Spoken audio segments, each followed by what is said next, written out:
Tip number 1, build your emergency fund. I'm a little concerned about the economy. I'm worried that things may slow down. We may not see a big upturn in growth. There could be more corporate layoffs. Look at what's happening in Alberta. It just tells me that people would be well served by having a few $1,000s put away in an emergency fund. Classic personal finance recommendation is that you have 2 to 3 months salary put away. That's nice if you can do it. I think it's going to be undoable for a lot of people. So rather than saying I can't do that at all, small steps, 1, 2, 3,000 by the end of the year, sitting in a high rate savings account earning 1% plus. Tip number 2 is what I call the 10-10 rule, and it applies to first-time home buyers. What it means is you're going to make a down payment of at least 10%, and you're going to commit to living in your house for at least 10 years. The 10% down payment protects you in case the market sinks a little bit. You'll still have some equity. And the 10-year rule means that you'll ride through a negative cycle. In that span of 10 years, your house could very well start to appreciate again by the end of it. If you're thinking along the lines of the old starter house idea and you're going to move out in 4 to 5 years, you may not see price recovery in that time.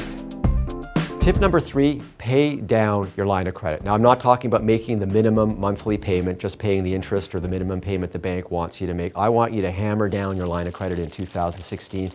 As soon as you do, you're going to increase your cash flow because you're not going to be having to make minimum maintenance payments on your line of credit anymore.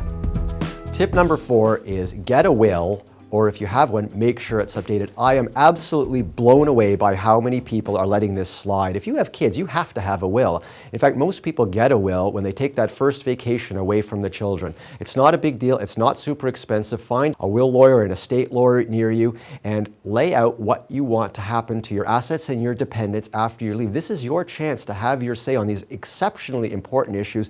Do not leave it to the courts to decide what's going to happen for you. Now, a lot of us, and I'm guilty of this myself, get wills and a lot of time passes and we haven't updated them.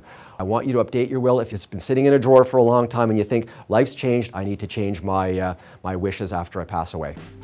Tip number 5 for 2016 is consider a Roboadvisor.